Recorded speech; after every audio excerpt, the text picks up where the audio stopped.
Well, he's left for many reasons, but I think it does send out a pretty clear message to younger writers, to people like Gurpreet Kaur Bhatti, who wrote the play Bejti, which was stormed off the stage in Birmingham. Another colleague of hers, Yasmin Whittaker Khan, who wrote a play about the Mujra, the dancing houses in Britain, who has been subject to terrorist threats. This is not just a kind of British Asian phenomenon. Gary Mitchell, the Northern Irish playwright, was firebombed out of his home. His relations were targeted by the UDA for comments he'd made in his plays about that culture, from which he comes himself, the North Belfast loyalist Protestant background. If playwrights like that, if novelists, filmmakers, screenwriters, TV producers get the message that actually these considerations, this fear mustn't predominate over the need to produce new, original, groundbreaking, honest work, that's a very positive statement. But I think, Jonathan, that kind of stuff, films, books, literature, art is being produced. I talked to Yasmin Whittaker Bell when Bells came out, and it's a pretty shocking play, and I reviewed it, and reviewed it quite positively, because I think it's reflecting some of the deep cultural issues on the ground. I think that's not the issue. The issue was this particular knighthood a good decision. I don't think it was. No, the issue is not that. The issue is whether or not, in a free society like Britain, we have the right to say what we want, and to write what we want, and to not be censored, not be killed, not be forced into hiding, not be the subject of fatwas by evil old men. But essentially, there's a point in this, because although you said earlier, yes, okay, this issue's done and finished, there's going to be another issue, isn't there? There will be. If someone, somewhere, for some reason, does insult the Prophet Muhammad, there will be another reaction. There may or may not be. Well, he is a prophet. Is he? Do you believe so? Well, I believe he's a prophet to Islam, yes. Well, you can just call him Muhammad. If you don't believe him, don't call him the Prophet Muhammad. Well, all right. Call him Islam's term. Do you think Salman is now actually a knight on shining armour? I mean, it's no, I say you don't need to call him. You don't need to call him your prophet if he's not your prophet. He's not my prophet. But that's an absolute aside. Yes, but it's going to happen again. There may be offence again. There may not be offence again. I think Douglas is right in that sense, isn't it? The point is, it's about people's freedom of expression to say that someone who doesn't, for example, believe that Muhammad is a prophet, why can't they say that, for example? I think they are saying it, and people are saying it, and there's enough out there about people saying it quite vociferously and openly, and saying all kinds of ridiculous things in the mainstream and outside. People are saying it. I think the issue here is not a question of freedom of speech. The issue here is whether this is a good decision or not. That's essentially the issue. The issue is not freedom of speech. Rushdie published his book. The book was not curtailed in this country. And talking about censorship, I think... the paperback was curtailed. I think Simon Jenkins, during the Danish cartoon controversy, made a very important point, is that as journalists we ought to understand, is that we make decisions every day to censor ourselves, to curtail what we say, to choose the kind of stories that we report, and to choose the way in which we report them. The knighthood demonstrates the fact that the Queen and the British government do not award knighthoods on the basis of what a rioting mob will think in Pakistan or in Tehran. And we'll end on that point at that moment to discuss. Jonathan, you have a piece for us. I brought in a piece. You asked us to bring in pieces which haven't really got the coverage. Tell me more. They deserve. This one has barely had any media coverage. In fact, the best place I could find the information on it was on our own English Pen website. Good plug there. Excellent. So a little bit of shameless plugging. But this is a continuation of the story which really dominated the news in Turkey and across the world for a few weeks in late January this year, when Hrant Dink, the editor and publisher of the Turkish-Armenian newspaper Agos, was assassinated outside his office in Istanbul.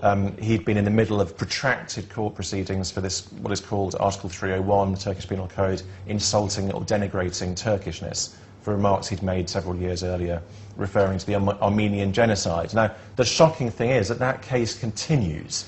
The case had even though he's dead. Even though he's dead, the case has been pending since July 2006. His co-defendants, including his son, Arat Dink, who's the new managing editor of Agos, were in court last week.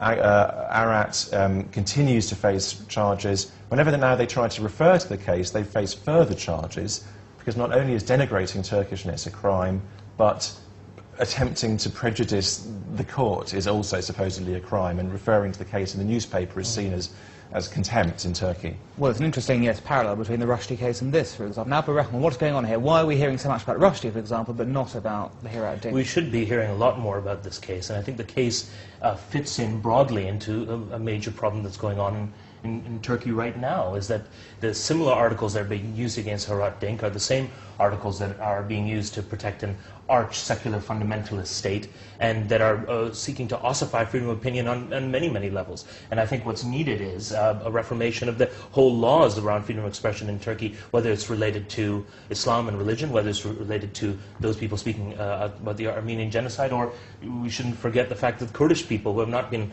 allowed to utilize their language, who have not been allowed to publish in their own language, whether those texts are secular or religious, that kind of prevention is absolutely condemnable. Douglas, what have you got for us?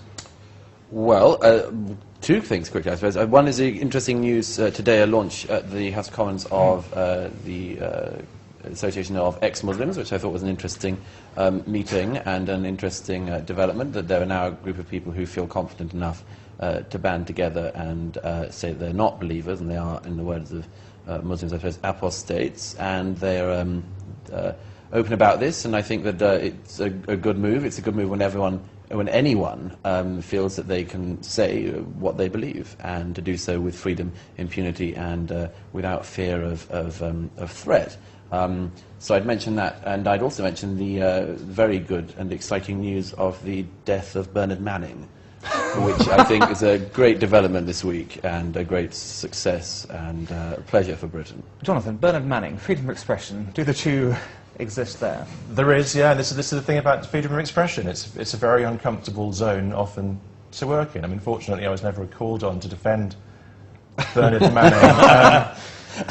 Extraordinary. You've never taken up the English pen. He wasn't one of our main cases. I think he could handle himself. Was essentially the picture. It's almost worth referring those to the Emily off Big Brother fiasco. I mean, there's a kind of culture there which Endemol and Channel 4 were using Emily, whose comments I think, taken in context, were meant very innocently as a scapegoat to cover their own backs off the back of Shilpagate.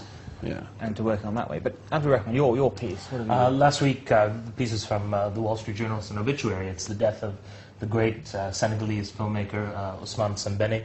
Ousmane Sembène is known as the father of African cinema in a continent where in most countries less than a dozen films are produced a year. Sembène's work was marvelous, and in terms of the tenor of our debate today, he was a great proponent of free expression. His last film was on the terrible practice of female genital mutilation.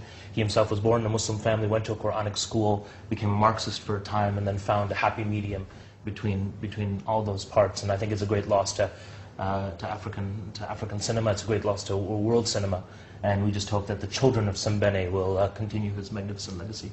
to do so? And it's interesting that you have someone coming out from Africa with such a strong, with that background, similar to Ayaan Hirsi Ali, who I know you know very well, Douglas, in terms of another person who's had freedom of expression but has had a very different response to that, I take it. I mean, I take it that in this instance there weren't sort of rioting mobs having a go.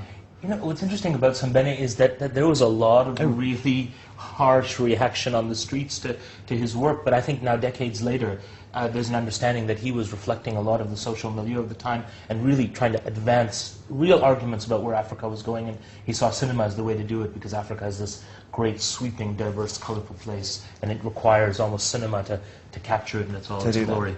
Excellent. Well, that was their view. This was indeed Worldview. After 2 weeks of culture, we're going to go back to hardcore foreign policy next week. Join us then.